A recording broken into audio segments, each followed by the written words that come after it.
think your only path to the nomination is through a broker? Well, look, I have to win. It's not impossible. I have to win. After I win Ohio, I have to win 68% of the remaining delegates. Marco's got to win like 64. And, you know, Ted is somewhere around 59 or 60. It's unlikely. And so if nobody goes to the convention with enough delegates, then we're going to have to meet in. By the way, they told me the convention's going to be held in Cleveland. That's kind of interesting. Place close to home. All right. I want to talk about your background and experience. I actually think there's some truth to what you say that a lot of people didn't know you. And maybe I'm showing my age here, but I remember you and Pete Domenici and Bill Clinton was president. And Newt. Newt Gingrich became the Speaker of the House. And you guys took on a sitting president. You did get to a balanced budget. You did get to a surplus. Reform welfare. But now we have $20 trillion in debt, That's right. $120 trillion in unfunded liabilities.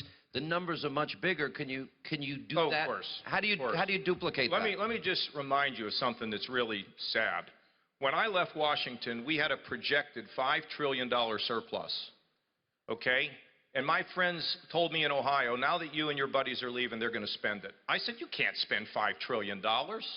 We could have had private accounts for all the young people, which would have given them not only Social Security, but the ability to grow with the strength of the economy.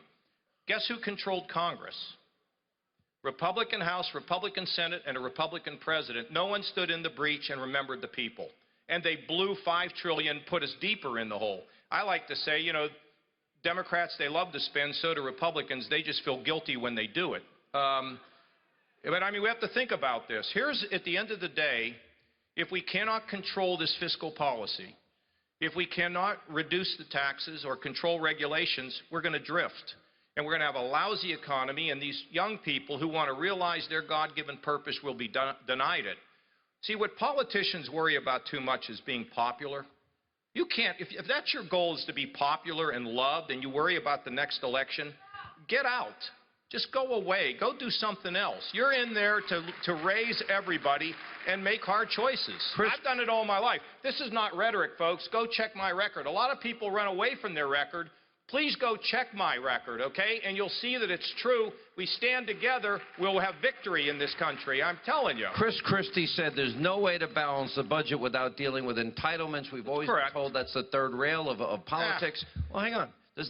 He said to me, he goes, politicians already stole your Social Security. It's never been put in a lockbox. So does that mean you raise the eligibility age to 1 day before I die, and I've been paying in since I'm 12? Does that mean that you're going to means test it and the government gets to confiscate all the money they said they'd give you back later in your life? You know, is that the only way to do it? Well, or are there other ways to do it? First of all, there is no third rail. If you think there's a third rail, don't run. You go in there to do something, okay? Can we fix Social Security? Yes. I'll tell you what it's going to mean. It's going to mean if you've been wealthy throughout your life, you will still get Social Security. You just won't get as much. And for those that really depend on it, they'll get their benefits. So we'll legalize the government stealing money from some people. Well, look, I mean, Sean, at the end of the day, we are where we are. I had a plan 17 years ago that would have fixed this program for 75 years, and they just wouldn't deal with it. So what I would suggest to you is, I don't want to get into all the details, but there's basically IOUs, all of which are being paid back. The problem we have today is we have a lot of retirees that are living longer. That's a good thing. And fewer workers. I mean, it's a demographic issue. Let's deal with it, and let's be as fair as we can. On Medicare and Medicaid, I believe that we can have a system that actually gives us better quality care at lower prices. Look, I took Medicaid in Ohio from a 10.5% growth to 2.5% in my second year. We didn't cut one benefit, and we didn't take one person off the rolls. Isn't that amazing? Growing at 2.5%. And how do we do it? We innovated. Everything, I wish I had a smartphone. Everything in America. Give me that smartphone here, okay? When my kids were about 10 or 11, they said, "Daddy, what's that box over there?" I said, "What box?" Oh, I said, "Oh, that's where Superman changes his clothes, and Mom and Dad used to put coins in that thing." And they went, "No way," okay? Everything, let's Uber-ize the federal government. Let's Uber-ize all of government and bring technology, innovation, and the speed of business into everything we do in government. And have some guts. Let me talk about... By the way, just give you a good example.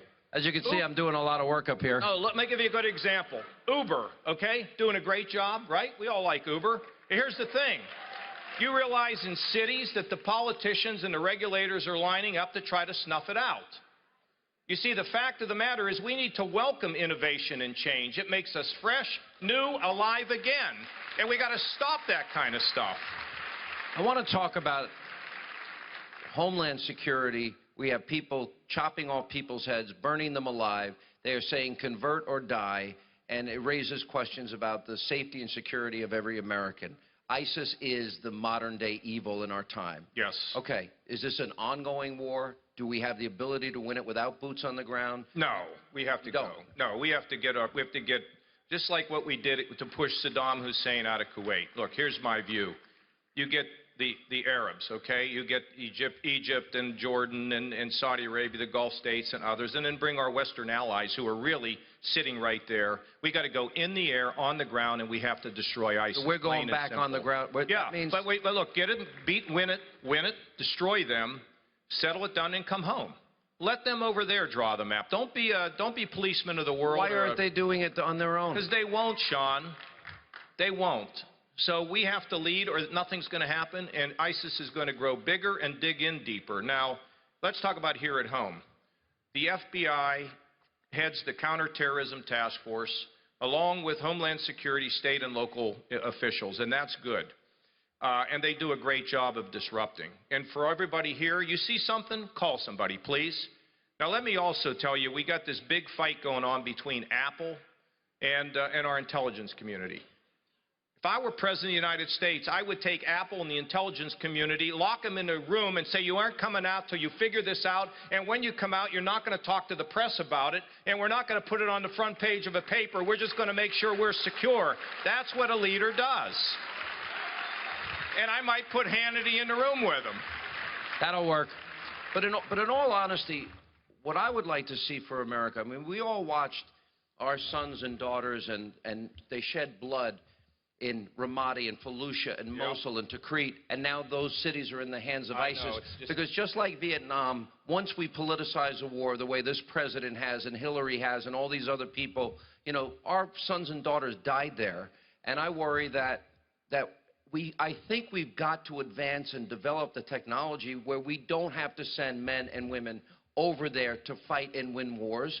Aren't we on the verge of cutting technology that will allow us to fight wars without going door to door to door and up-armored Humvees and dealing with IEDs? Well, you know, Sean, you're right about that, because technology can play a really good role. But there is not going to be a substitute for people, at least in our lifetime, unfortunately, having to be on the battlefield. Now, I served in defense for 18 years, and Rumsfeld called me in after 9/11, and I helped out there. I just have to tell you the reality of it. And I think the people are prepared for this, because we look the other way. There's no negotiation, as you know, with ISIS. They hate our very existence, okay? So, but the key is, don't be a nation builder, and don't think you're going to convert all these people to our way of life. It's not going to happen. Are we fighting wars too politically correct?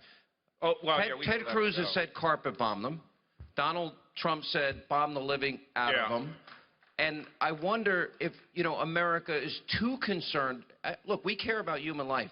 We're pro-life. Correct. But are we overly concerned about collateral damage to the point where we've tied our hands that we can't win? No, you go to war, you win the war, and you don't fool around with it. And secondly, unfortunately, you cannot win this from the air, Sean.